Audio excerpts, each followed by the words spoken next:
Well, good morning, everyone. Welcome to our Wednesday morning trading session. The market is open with a huge gap up today after a really dismal trading day yesterday. The market's really stuck in a sideways fashion the whole session, not really giving us much opportunity one way or the other. And through the overnight, it doesn't look like much, but that's a really significant gain. That's like almost a 20-point hop from where the market left off. So big opening gap. Opening gaps usually show momentum, but of course, sometimes the market's going to try to get into that gap as well.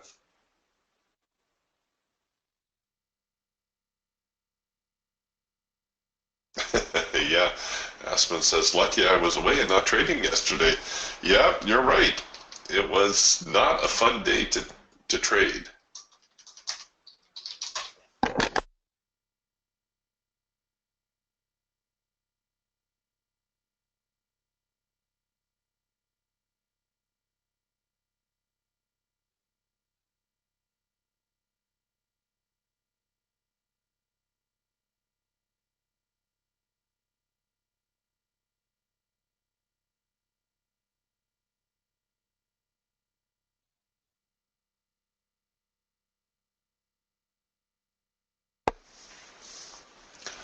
So I'm going to try not to rush into anything here.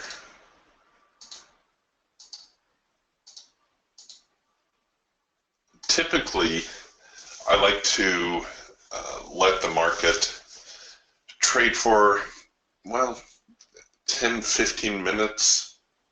It seems a lot of times I'll get a signal about 5, 6 minutes into the session.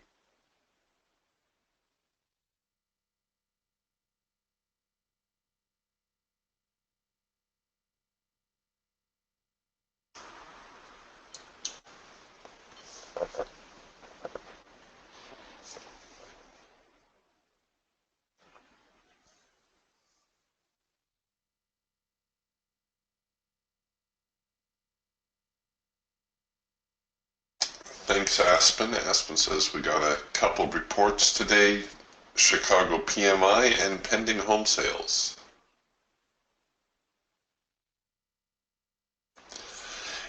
Honestly, it doesn't seem as though the reports have been adding a whole lot of volatility to the marketplace.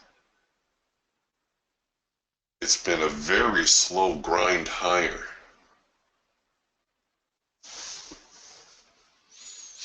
While we're waiting for something to happen here, I noticed the other day when I was looking at my NASDAQ chart on a daily level,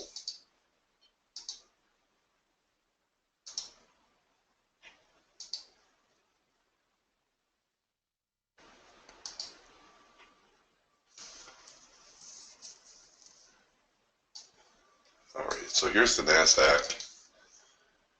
And you can see the market's pretty much gone parabolic.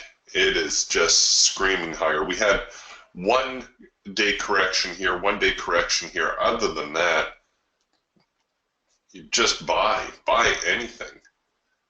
But here's the part that gave me a little bit of concern. And it doesn't really matter what indicator you're looking at. I think they're all going to show the same thing. Oh, here, let's put momentum on here. We'll make it a little easier to see.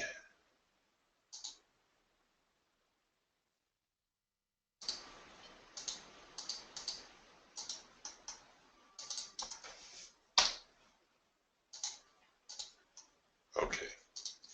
Like I said, they're all going to show you the same. It doesn't matter whether it's momentum or MACD or stochastics, but here's the point that I want to make. Oops. That's some pretty serious divergence. So we've got a market that is screaming higher,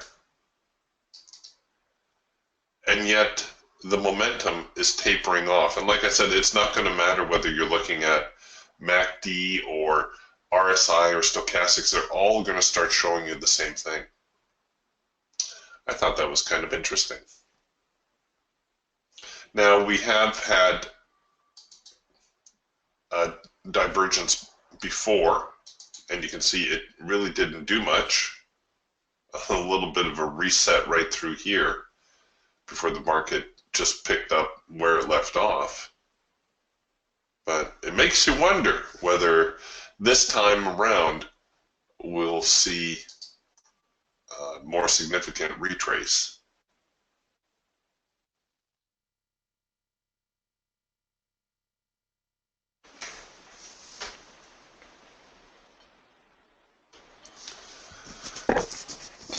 Or not. All right, here on the Hawk, we have something resembling a four-arrow consolidation. This signal right here did not trip, but it is still a four-arrow consolidation if you wanted to see it that way. The idea behind the four-arrow consolidation is that it's like a bull flag or bear flag. And we definitely have that type of look to the market right now. Now, if you want to be a stickler, you could hold out for that fourth signal. You see, this is the one here that didn't trip. Or maybe a second push opportunity on the signal. That's certainly available to us now. So we could look for the market to continue. Oh, that's a little cozy, but there you go.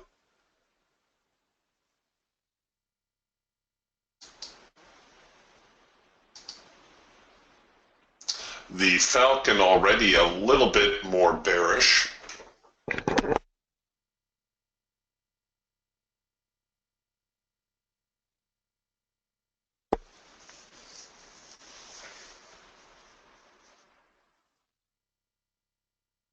And we'll see whether they try to get lower.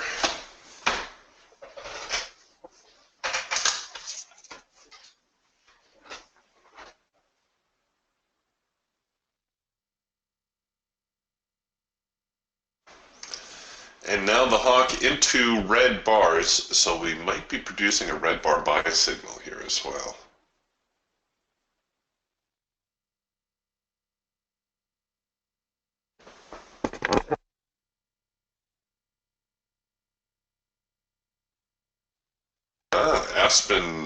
Aspen says he's short the Raptor, traded the number 2 tight trail as it's a counter trend. So Aspen's seeing this signal here as a soft edge sell. And I can see how you came by that. Pre-market, we had a little test of the extreme right here and the subsequent failure. So I think that's got good potential, actually, Aspen. I think that should work out for you.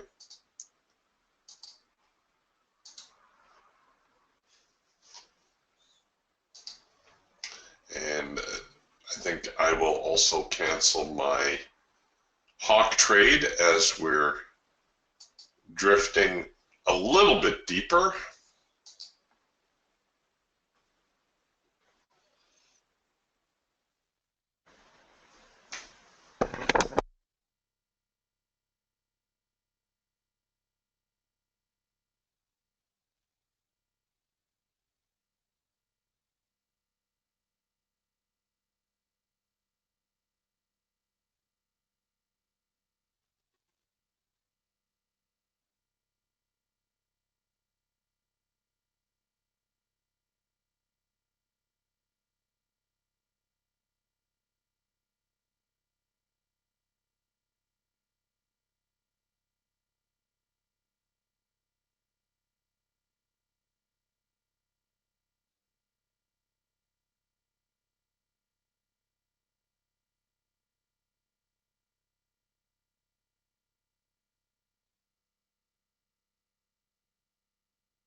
crude oil opening with a rather large gap lower.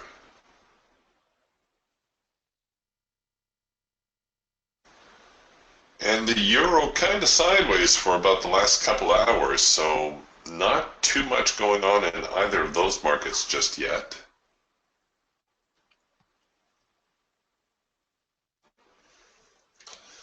Here the Falcon is producing a trend change signal.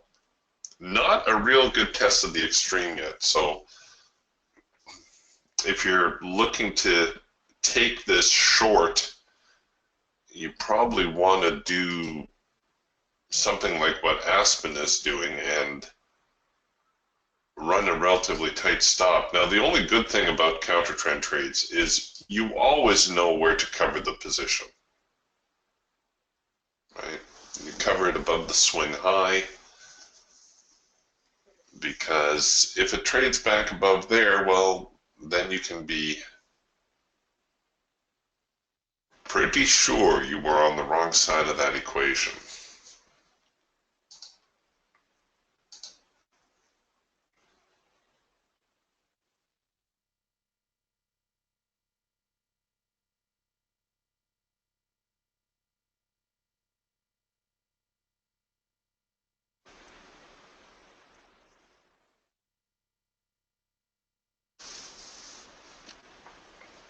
Okay, we're into the hard edge now here on the Raptor. Getting a little bit of a bounce. We do have the makings of a first micro-macro cross signal here in the Hawk. Just the warning dot. We don't have the complete signal just yet.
Okay, so the yellow bar here on the Hawk has spoiled the first micro-macro cross signal. It may well work out, but I don't like to trade a yellow bar on what's supposed to be a good momentum signal. But as I said, I think it's going to work out. I think we're going to see a little bit more of a downward drift as the market tries to get back to the hard edge.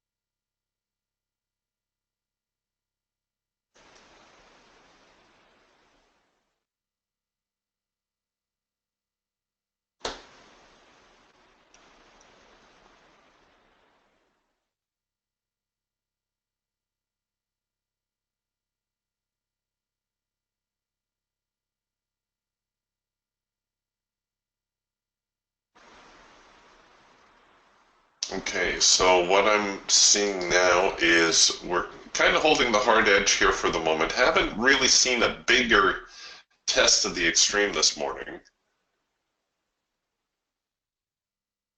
I would be open to the idea of a hard edge bounce. So that would be the number 3 signal if we get it.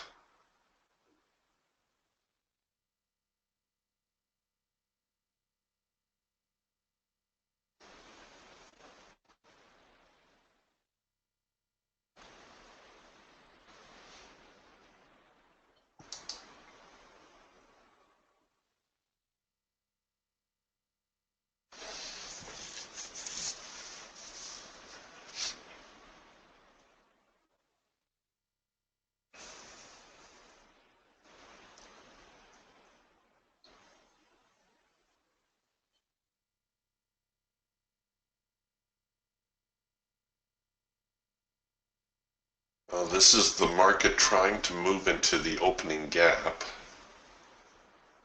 And so far, I have to say they're doing a pretty good job of it. Better than what we have seen, anyway.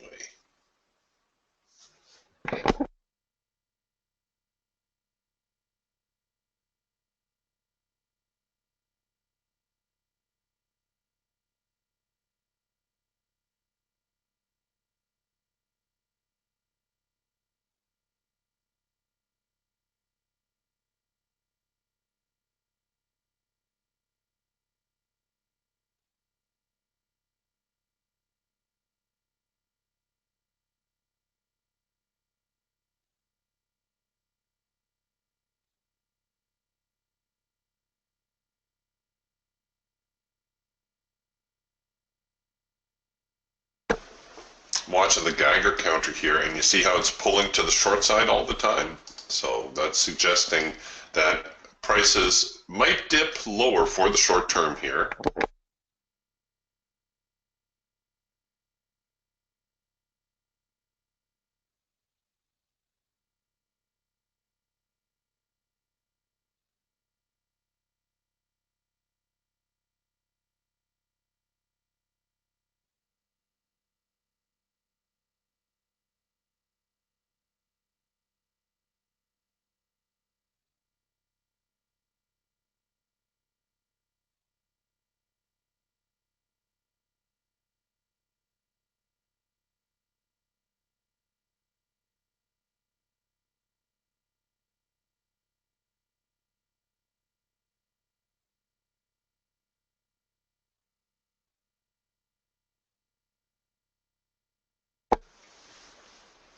And there they go, look at that.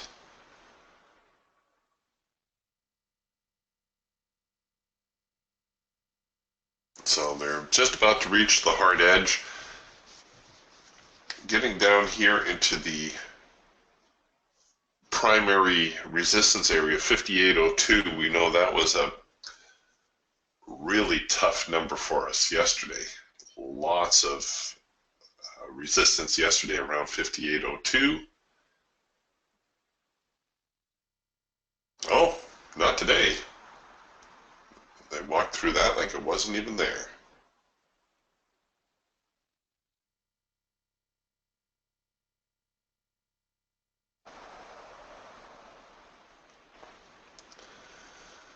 Okay, and taking a little bit of a bounce down off the median line. So it looks like we've got ourselves a bear market today.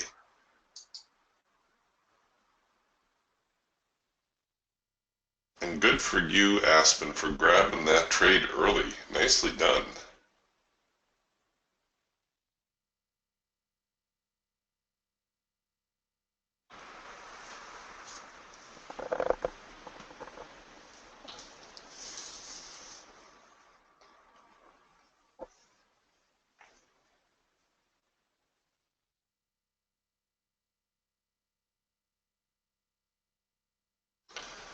All right, so we should see a little bit of an uptick here. I don't know if we're going to get much of a signal, given that very impressive move lower.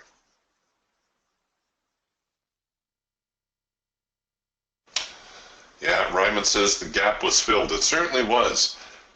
And that's a little bit of a novelty because I don't think we've seen a gap fill for at least a couple of weeks now.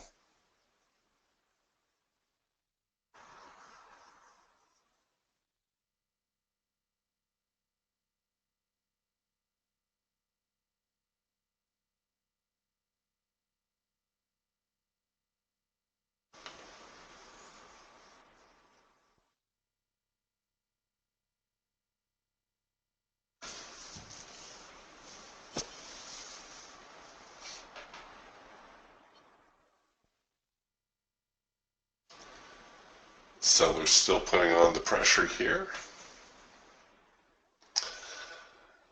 You know, Aspen, I think that's a good idea. Aspen writes, decided to trade every Raptor 1, 2, and 3 trade based on the rules, no emotions, if I can manage.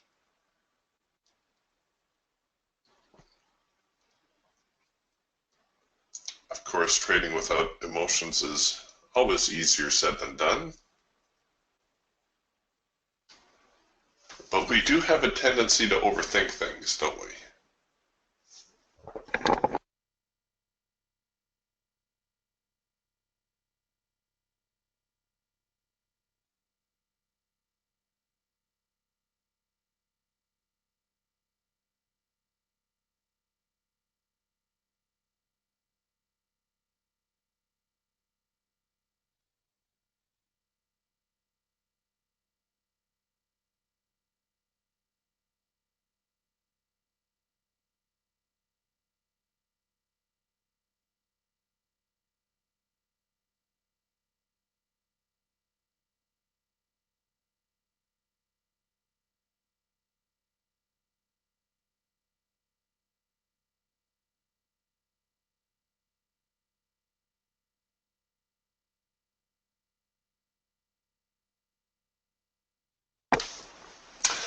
Okay, well, I'm kind of on hold now, waiting for another opportunity to get in. Now that I know the market is short, you technically they say when you know the market is short, you should just buy in anywhere. But I also know that there's probably going to be a little bit of a pullback somewhere along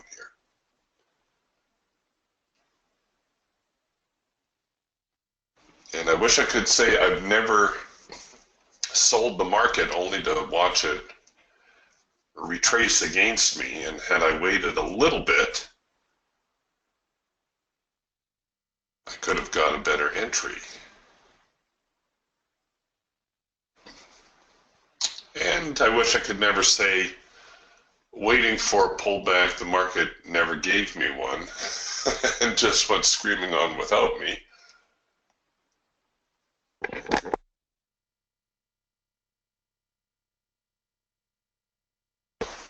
Oh, the joys of trading.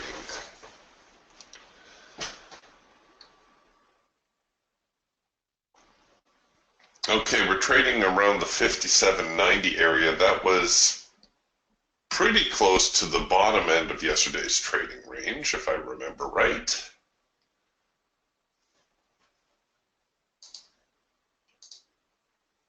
And so it is, right here.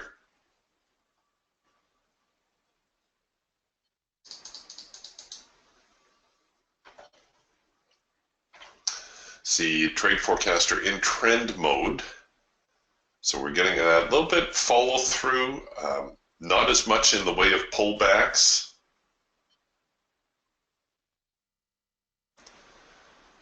And Trade Forecaster suggesting we're going to be like that for another half an hour.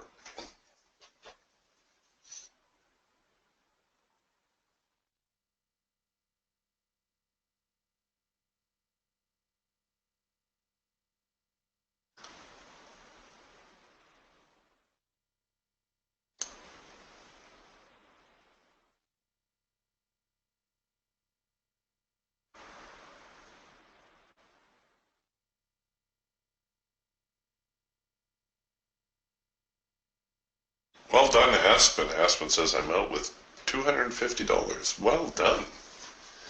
Yeah, Andres, I agree. Andres says no need for a deep pullback. No, I don't think we're going to get a deep pullback. Not after the sellers knock the buyers flat over.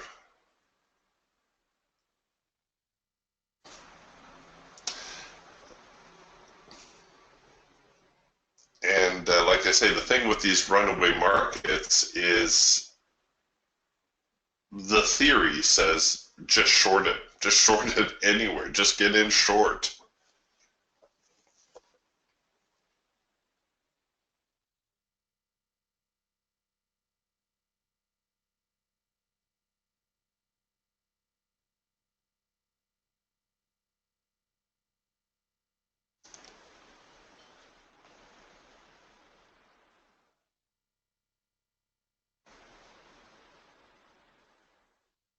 John says the Raptor responded well to the #1 signal on the British pound.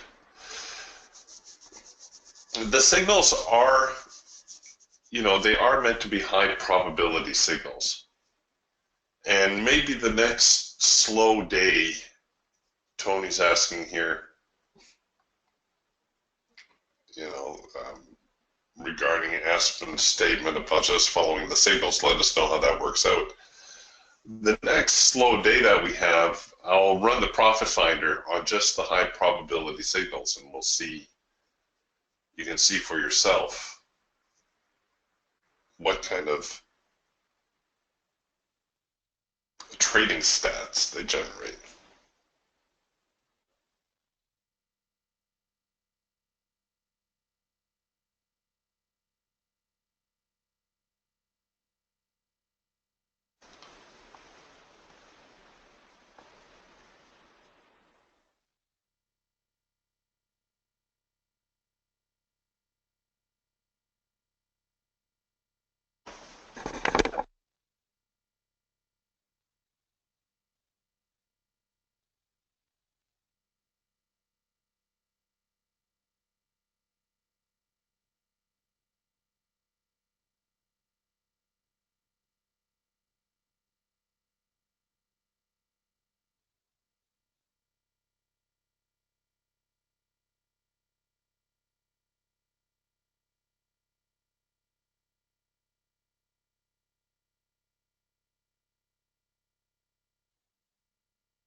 Oh, look at them go.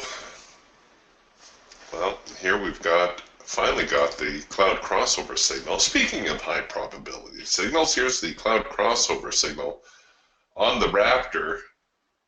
Here's the problem. Where do I cover this position?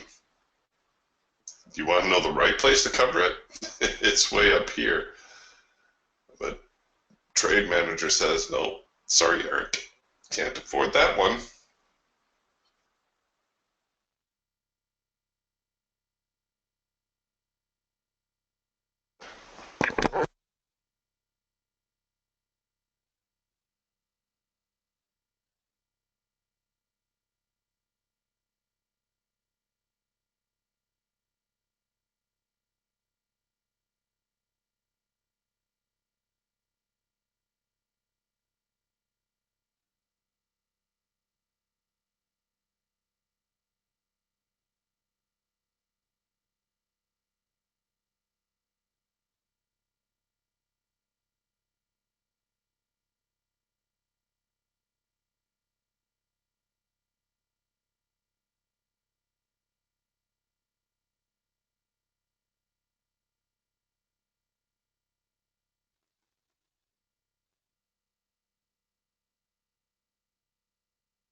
Well, and it looks like that number one signal actually did have enough follow through to it to at least find our high probability profit target.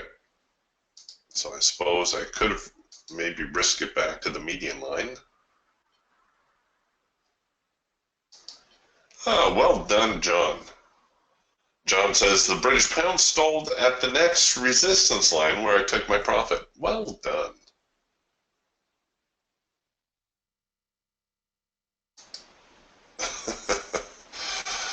Steve, you shouldn't. Steve's a little disappointed in that he's missing this move. You know what, Steve? I miss moves like this all the time. But half the challenge is always knowing the direction. I think it's pretty obvious the direction right now. And there's going to be some profit taking. There's going to be some traders looking for another chance to get short.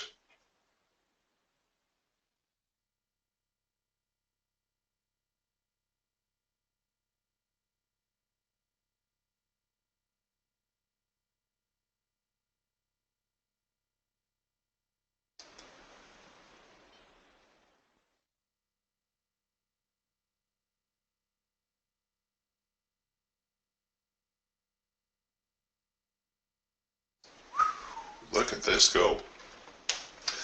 Aspen, that's wonderful. Aspen has already got some stats.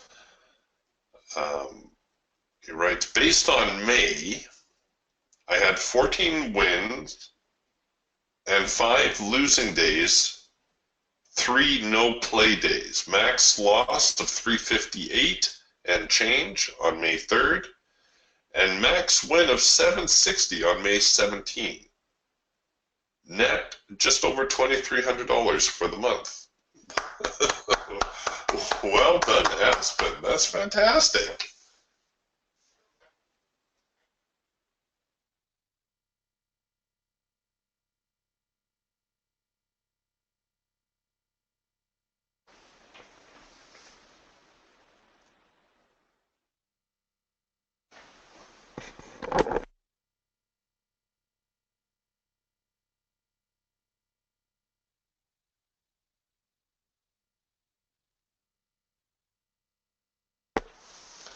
Okay, so the challenge now, of course, is the lack of structure.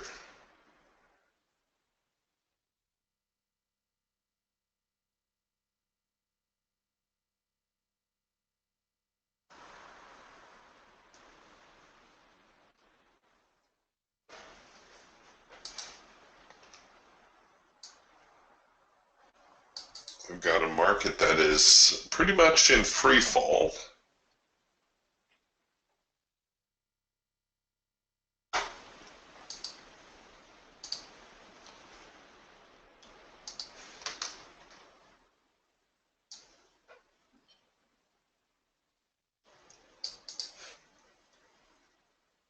Straight down.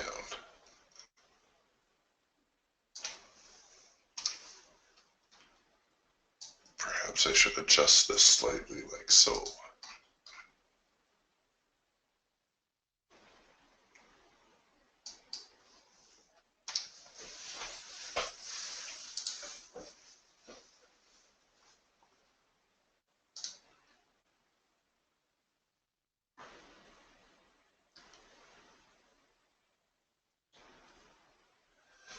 It seems like maybe at long last everything is coming into sync again, where we've got, obviously some increased volatility.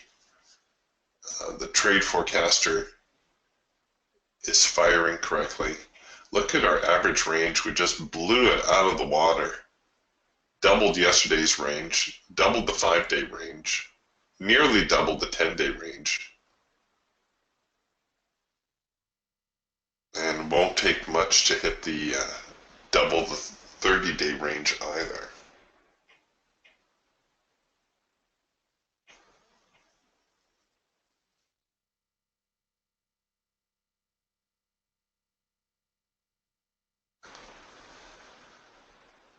Okay, now believe it or not, we're actually looking at a test of the extreme and a possible failure. If it trades higher, we will produce a number 2 signal there. That's the soft edge buy. The Eagle just producing now our first with trend signal.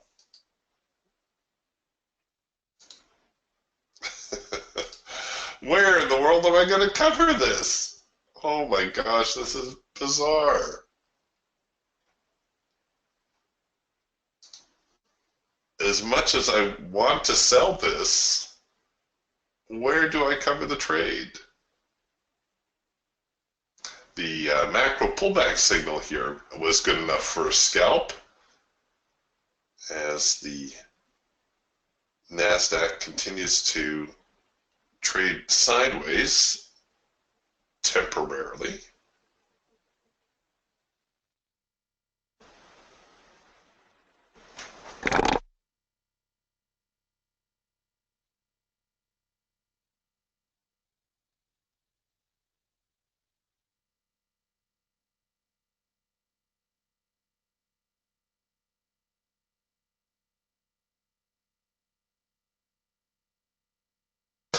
Okay, so here's the soft edge buy. I'm just going to hop in on it with I hit the buy button. Stops below the low, as I said. The Only good thing about a counter trend signal is, of course, you know where to cover the trade. This is obviously a risky proposition given the extreme bearishness of the market.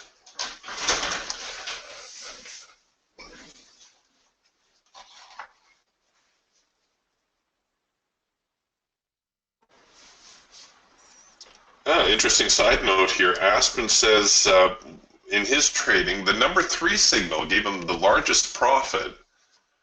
The Raptor 1 and 2 signals were almost even. And that makes sense because the number 3 signal is a continuation signal.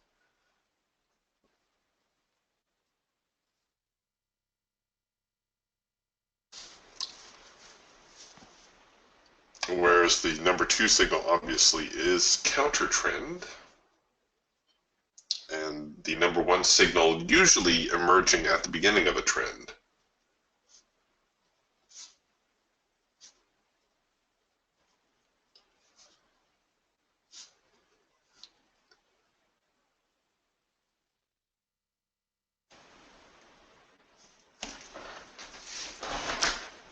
And did they slip me a tick here? Yes, they did.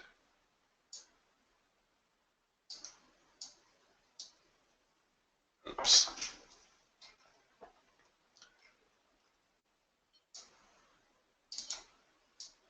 Sorry, just doing a little housekeeping. There we go.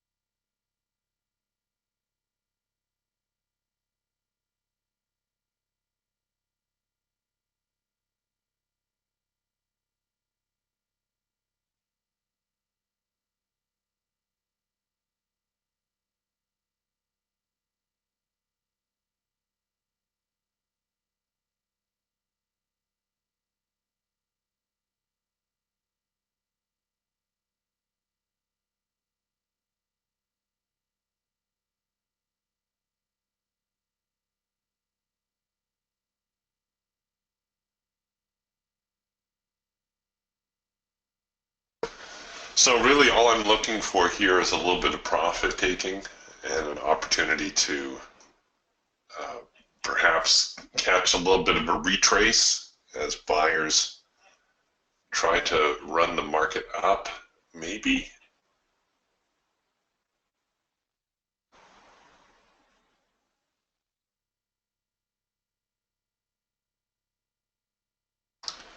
I certainly am not looking at a full retracement or even a large retracement at this point.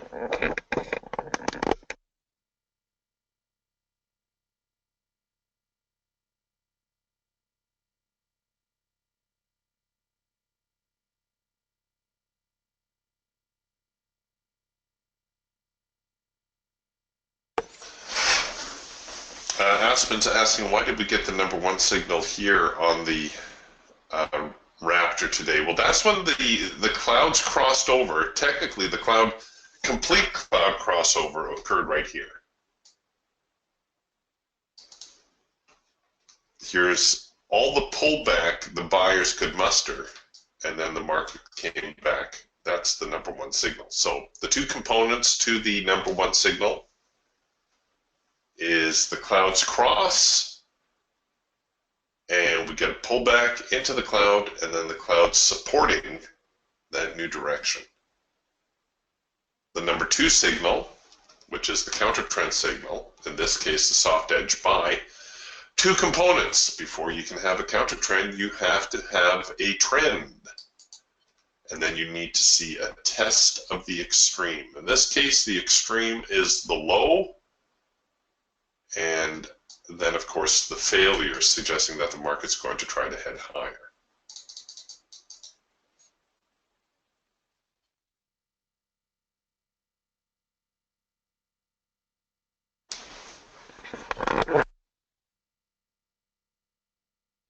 Oh, don't you dare. Don't you dare. They're going to tap me here at break even. Doggone it.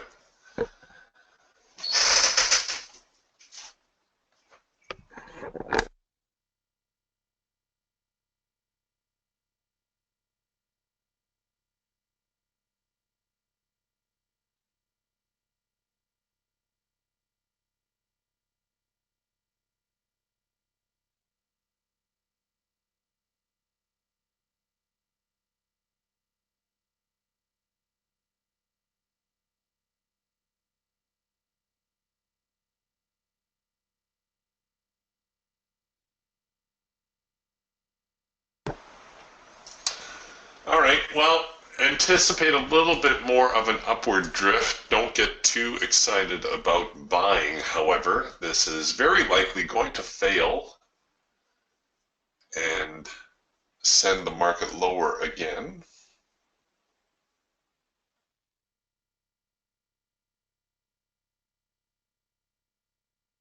At least to retest the lows.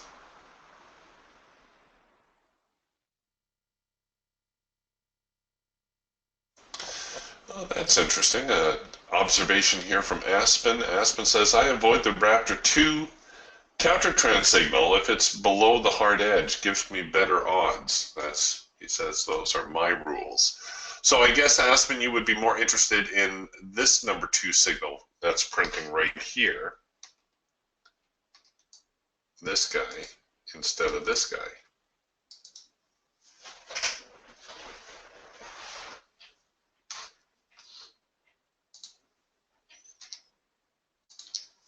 Oops, doggone it, just deleted my lines.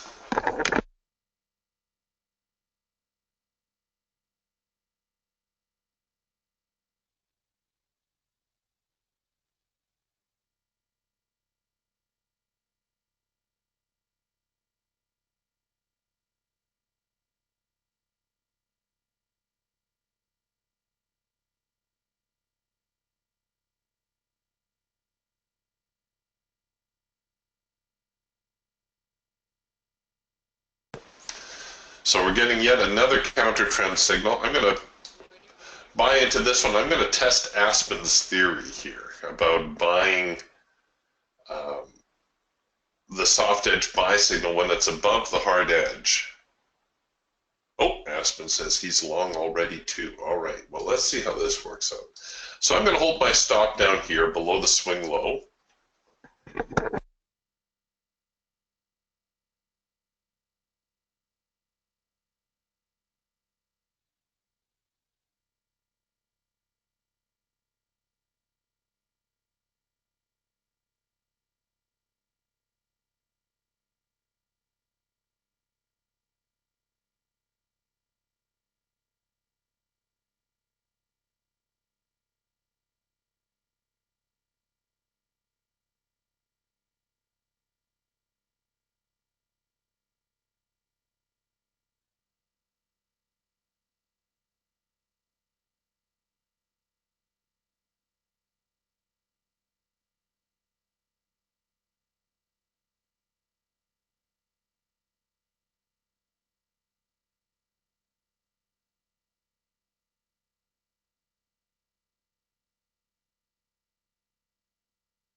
Okay, just saw the Geiger counter pressing here to the buy side, although now it's flipping back a little bit more over towards sell territory. As I said, I don't expect a full-blown reversal here,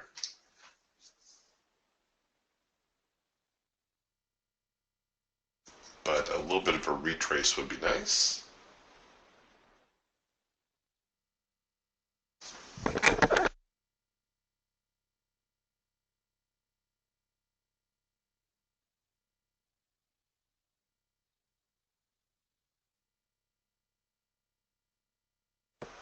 All right, Elmer's asking, he says, Eric, those number 2 signals aren't printing on mine. What might the problem be? Hold on here 1 second, Elmer. And there is one adjustment that I have made from the stock settings.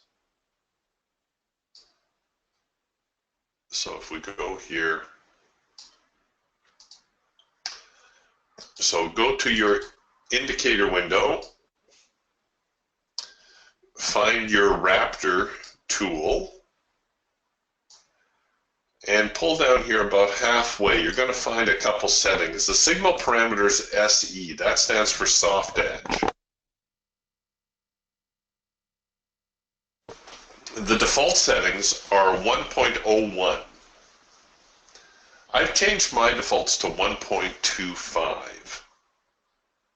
The higher this value, the less sensitive it will be to finding the number 2 countertrend signal.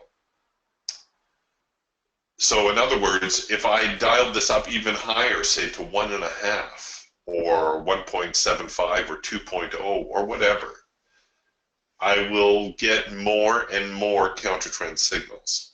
But I find that for the NASDAQ, 1.25 seems to work pretty good.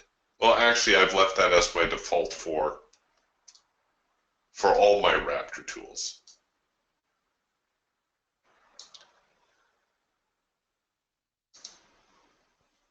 So if you make that change, you should find that you're going to get more signals.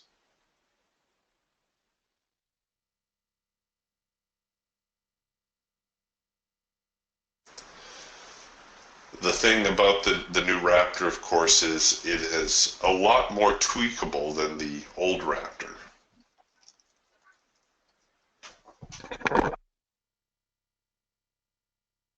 So you can adjust it, tweak it, if you will, for the market that you're interested in. Okay, we're struggling here a little.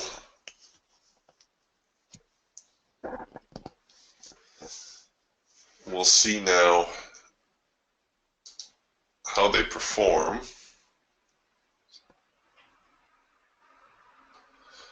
I'm inclined to, maybe even roll my stop up here below 72, but I will leave well enough alone right now. A break above here, above this, looks like 57, 78, half, 79 area, that should offer some pretty good follow through.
It's hard to see this as anything but a rather large bear flag.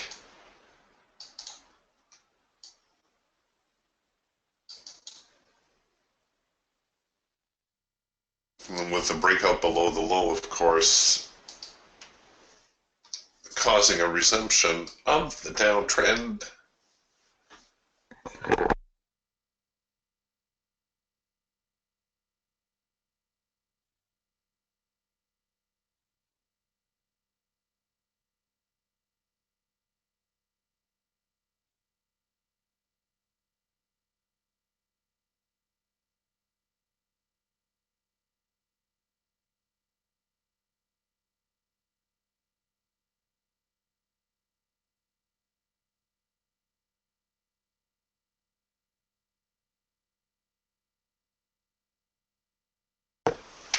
Aspen says he's already out with a small loss. This is a very important bar that's forming. If it finishes lower, it's likely to challenge the bottom end here. If it finishes higher, it's likely to try to get to the hard edge. And it looks like they slipped me a tick again, stinkers.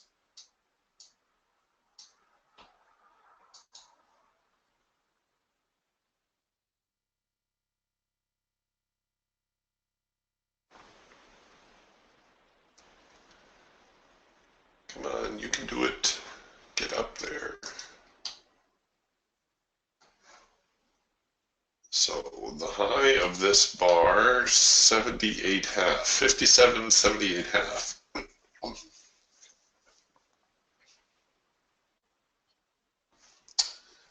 Oh, don't be like that. All right. Well, time to look at covering.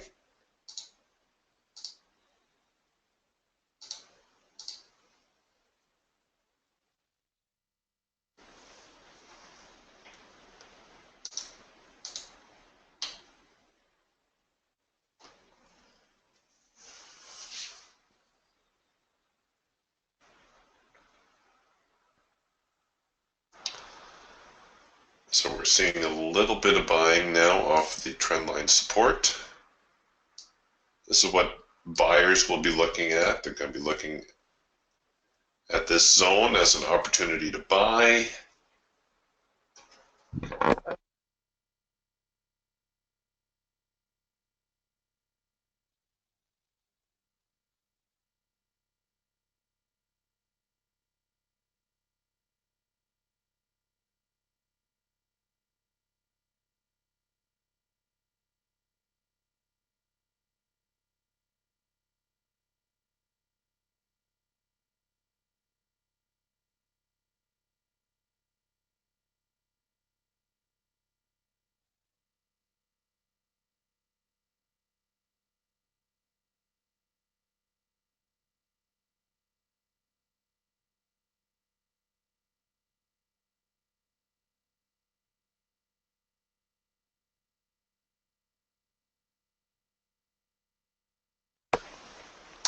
What a struggle.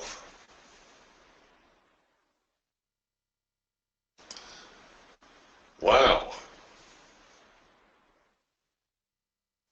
So we got a serious sideways drift going on right now. Kind of a mini little sideways channel, if you will.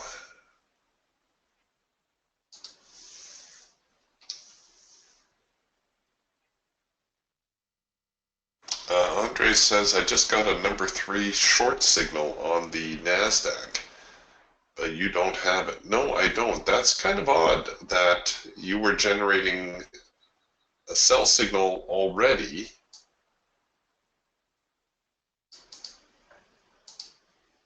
We'll take a look at the hard edge settings.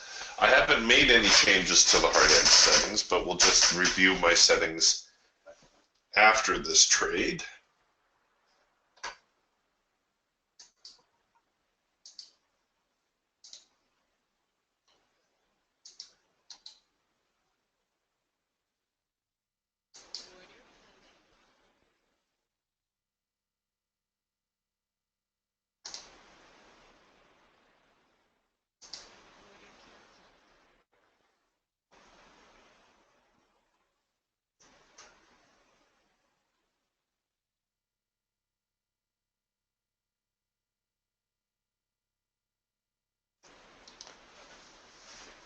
Okay, we're getting another soft edge buy signal, another counter trend signal.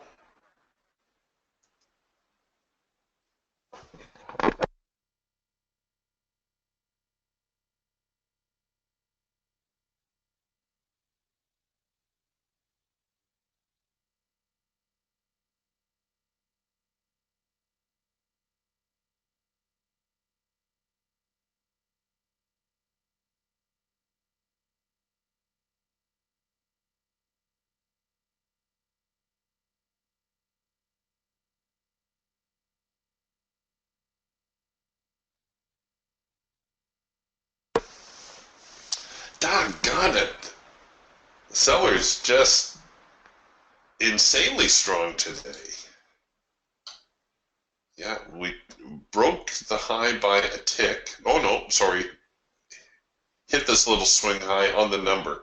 57.78 half, tagged at 57.78 half.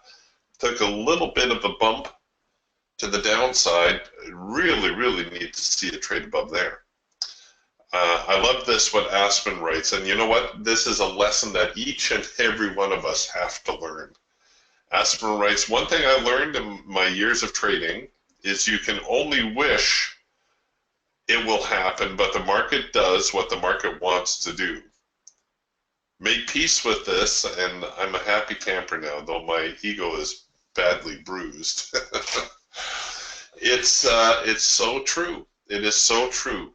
I wish I could say I've never tried to impose my will on the marketplace. Unsuccessfully, of course.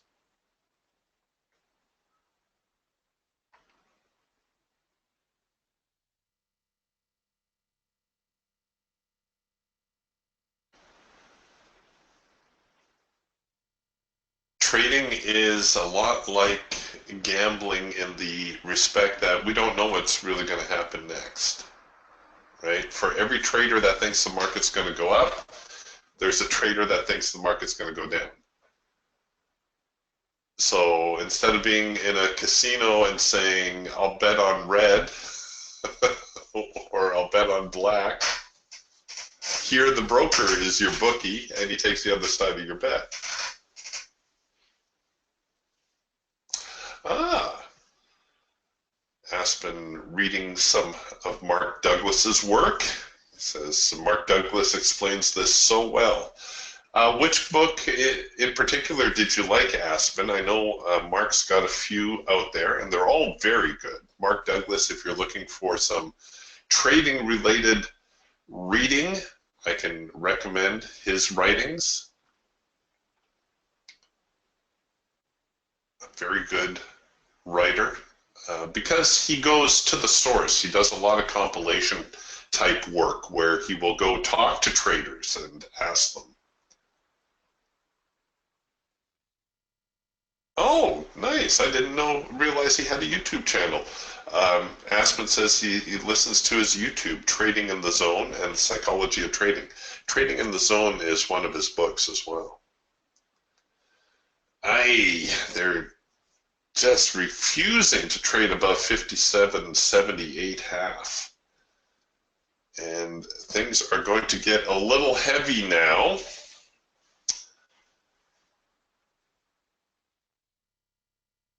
If they can't get above there, doggone it. Okay, I'm going to get my stop in just below there, and I think we're going to see a reversal or a resumption of the trend at this point.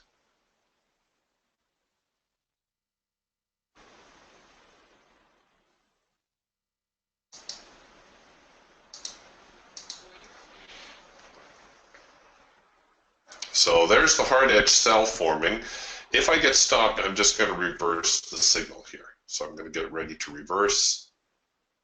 I don't normally do this, by the way.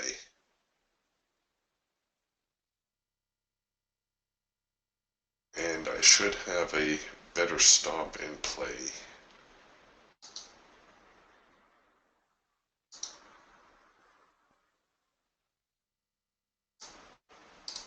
Stop it.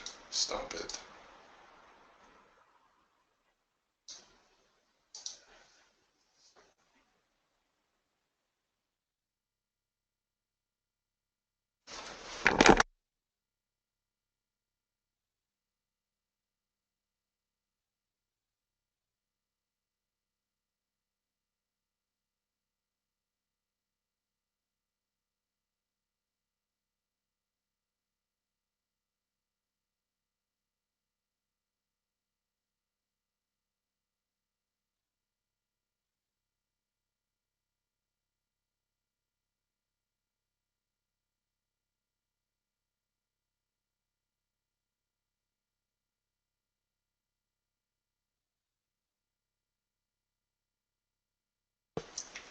Well, folks, this may be one of my luckiest trades in a while.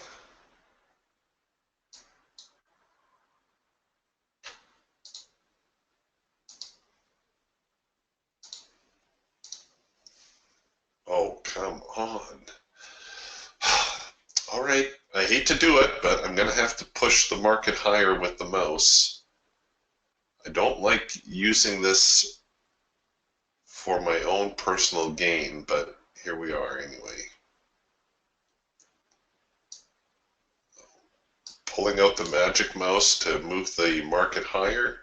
Come on, get up there. Let's go.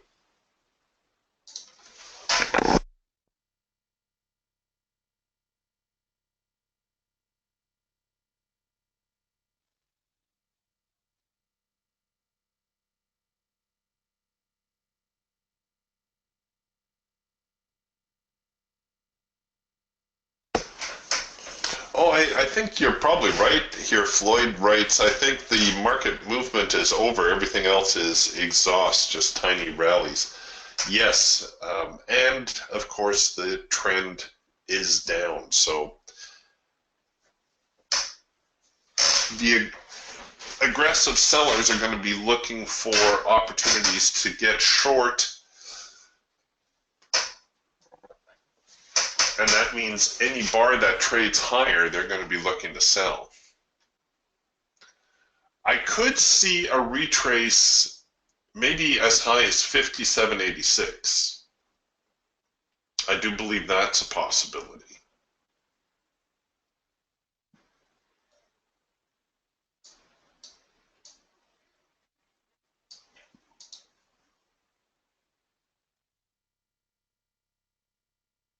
All right, here we go one more time. Come on, get up there. You were doing so well.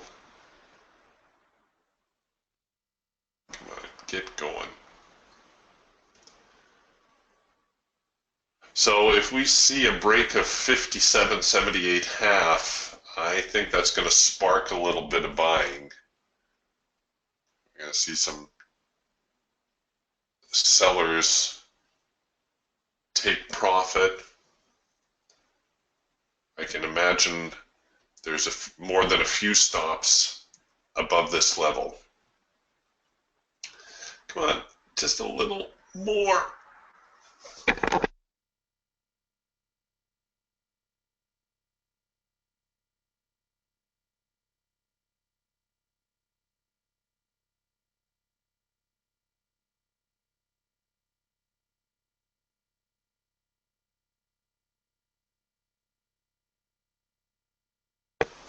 Oh, I know, Tony. Tony says, I've been in this room a long time, and I believe this is the first time I've ever heard you even talk about reversing a trade.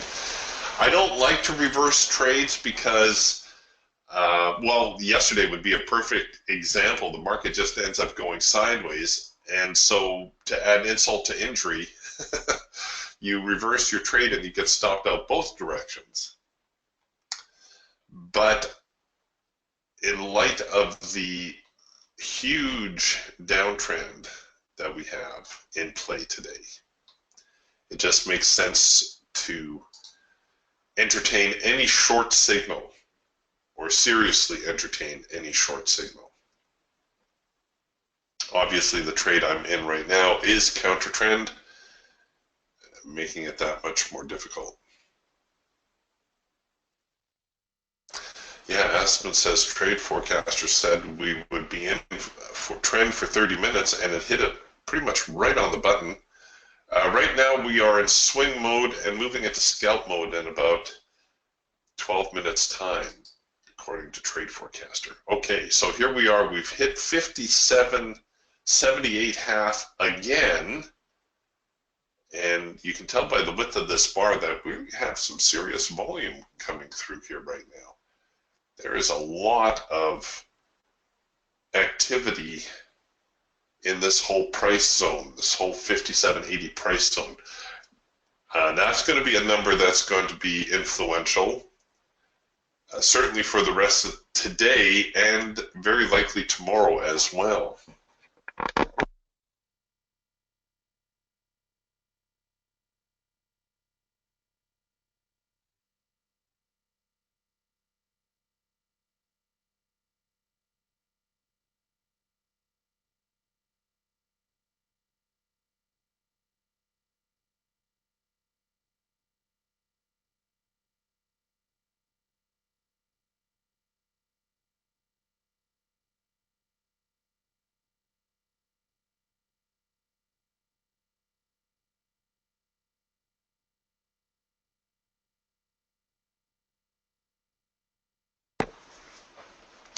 we are getting a little bit of a flat side to, some might see this as a little bit of a pendant formation.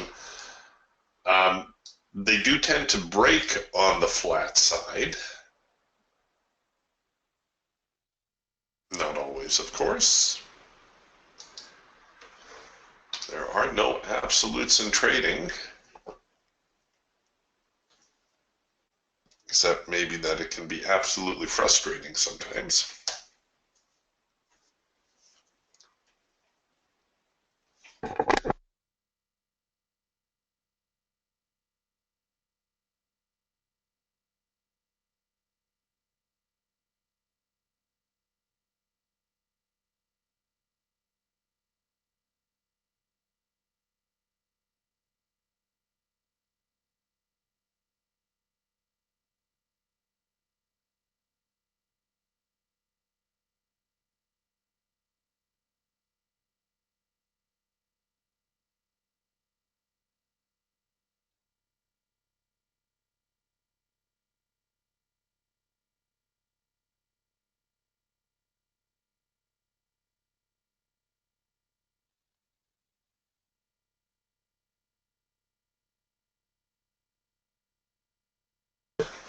All right, here they go again.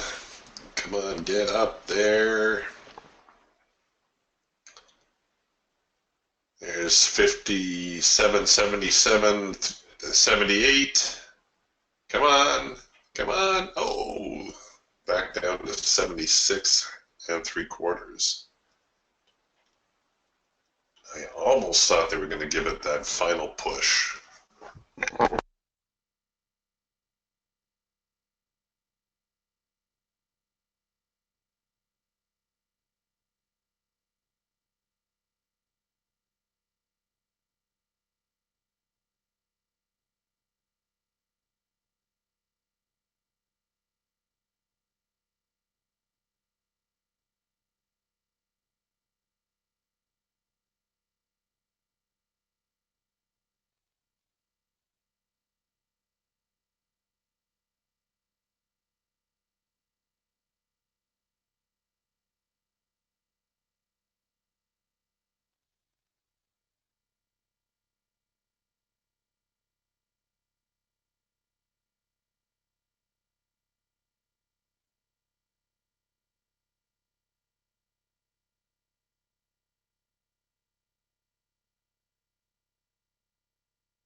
Here we are again, 70. Oh, we actually ticked 78 3/4. Are we going to get some follow through from that now?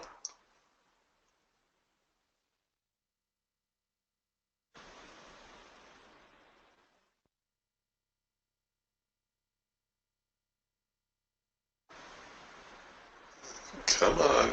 There we go. Trying hard.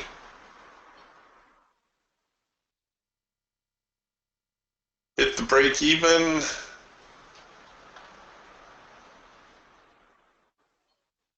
Come on. Oh, this is hard work. All right, so got the first profit target. I'm not going to leave too much open here, I think, for profit. So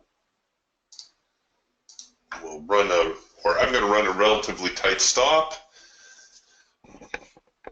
and maybe sneak a little bit more out of this.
Yeah, I've heard this joke before too. Aspen says a trading joke is that trading is a very religious thing. Everybody starts praying right after the trade.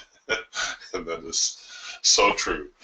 All right, so not bad. We had to work a little bit at that one, but still managed to sneak a couple dollars out of the trade.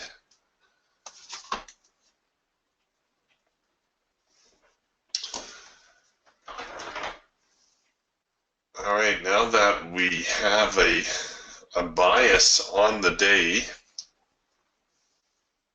and it looks like we may be seeing a larger correction as well.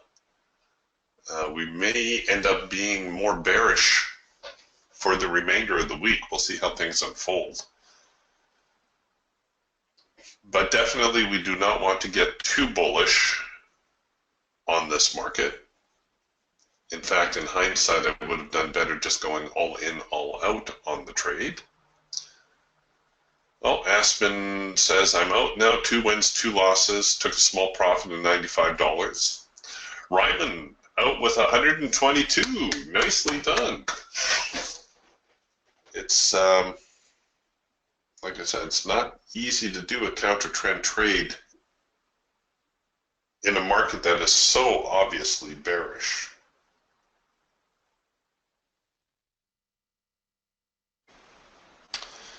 And the challenge right now, not picking the direction. The direction is relatively easy,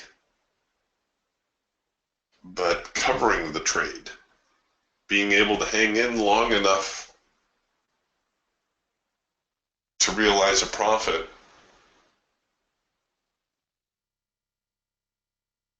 when the market resumes the downtrend.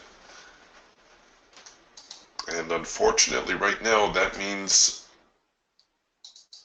given the structure we have, the best place to cover the trade is still way up here. Way up here. Or certainly at least above the high of the morning. Now, chances are you will not need to cover the trade that far, but you never know.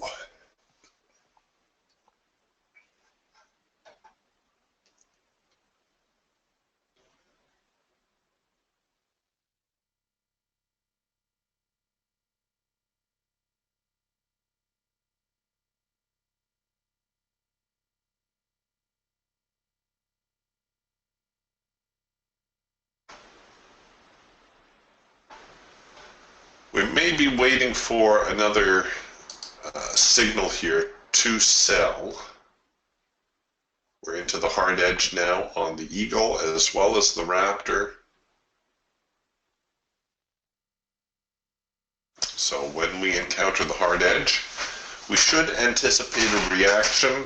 Trade forecaster, if it holds true, we are going to be in scalp mode for, well, certainly the rest of the morning session going into the lunch hour.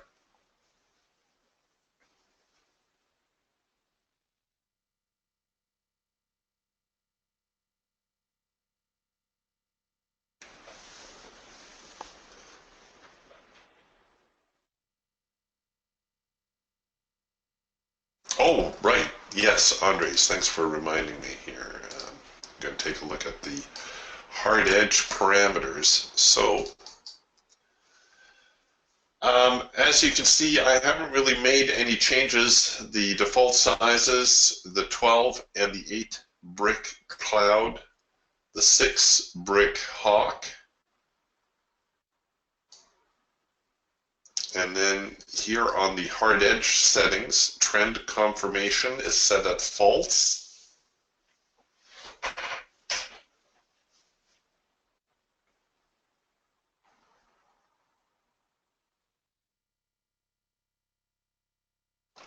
And that's pretty much it. Now, for those of you who have contacted Ben before about maybe, sometimes your chart will print the signal, mine won't, and vice versa. Ben will be the first to remind you that the programming is very data specific. In other words, if we're out even a couple of milliseconds sometimes, that may be enough to alter the signal. Now, even like here, let's say we're looking at this number 3 signal. Even if you printed a number 3 signal right here, which I believe is where you said you printed one, you shouldn't worry about the signal generation so much as the trade management. I don't want to make it sound like it's less important, but the signal generation is almost secondary. Where we get in is not as important as how we manage the trade. So here we are, we're short. How are we going to manage this position?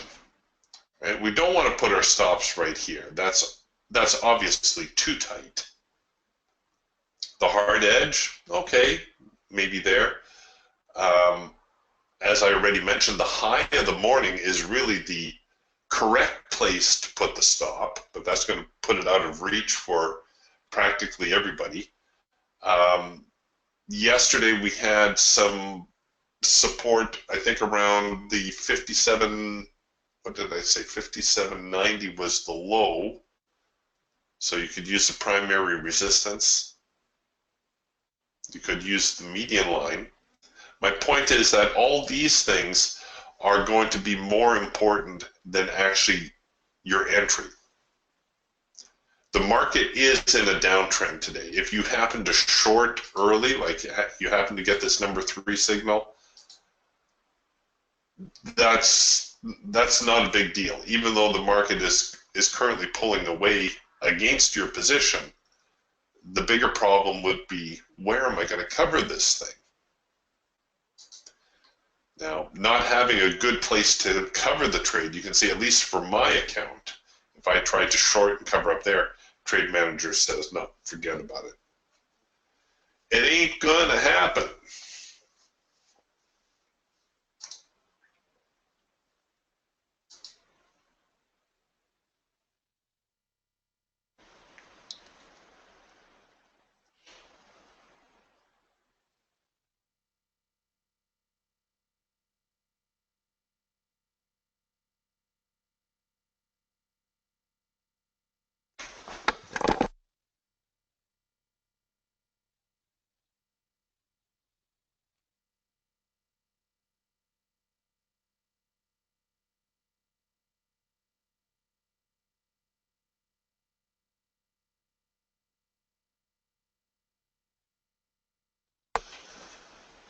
Andre says, I understand that, but what else could it be? And I would like to synchronize our charts.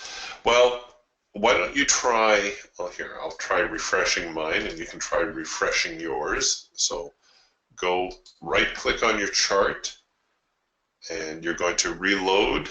You can either reload historical data or just the, oh, here, let's reload the historical data.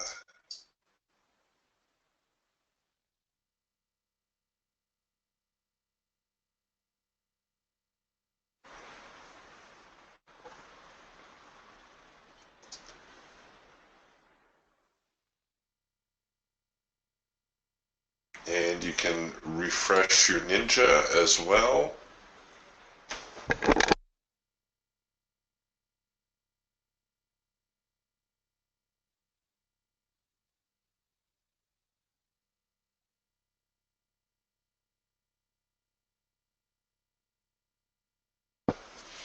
Okay, so you can see by doing that, I actually eliminated that number 3 signal. Why is that, you say? Well, because the chart looks back X number of days, right? It looks back 10 days. Well, when this was 10 days back, there was enough data to produce a short signal. Now we are, another 20, 30 bars further along. Well, we don't have access to all that data anymore. It's a different data pool. I know, it drives you crazy, but that's just how it is. I don't have a good answer for you, I'm afraid.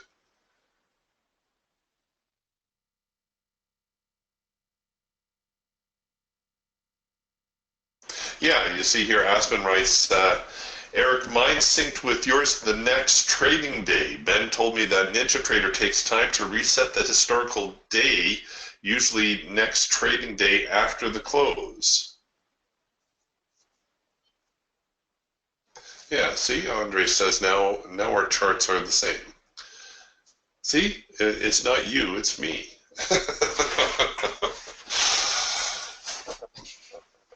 Well, I admit we are seeing a much larger pullback here than I anticipated.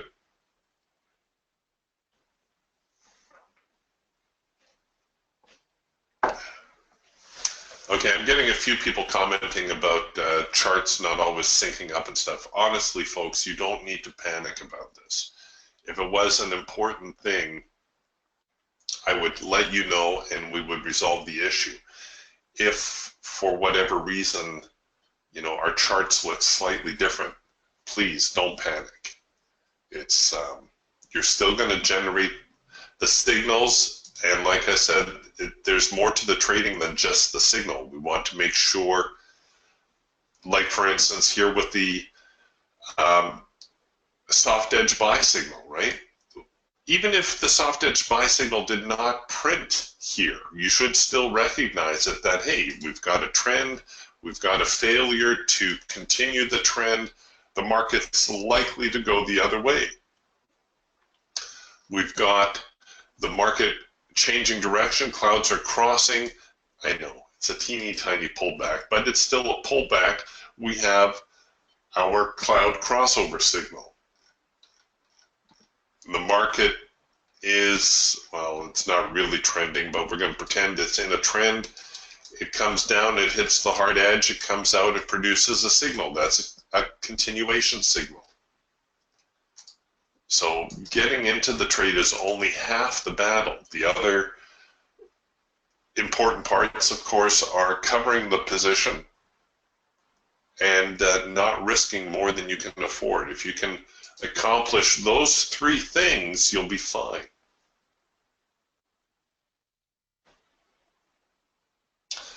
And that's probably as good a place as any to finish off today's session. I would be looking for another opportunity to get short if you're going to continue trading this afternoon. Anticipate the market to remain a little bit choppy through the rest of the morning, but look for those selling opportunities. I think you're going to be better off on the short side of the market than trying to get too crazy on the long.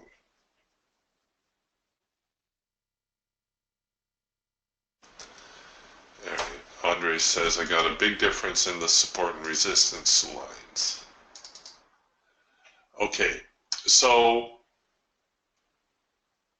the lines are programmed to start at midnight New York time. So that's going to be native to your computer, of course.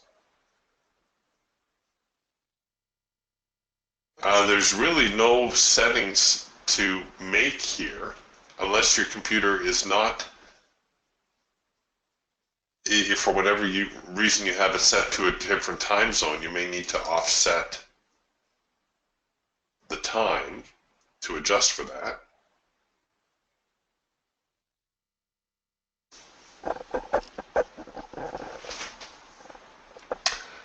The only other thing is the data. Yeah, I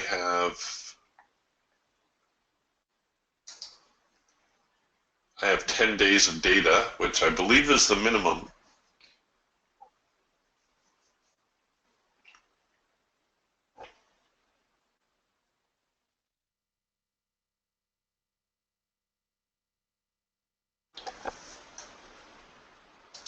Oh, the buyer's getting seriously strong here now. Look at that.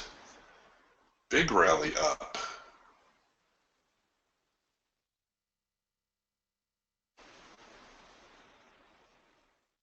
Wow. I told you, these buyers, they are a force to be reckoned with. All right, boys and girls, we're going to button up shop here for now, and I will see you again tomorrow morning. We'll talk to you then. Bye for now.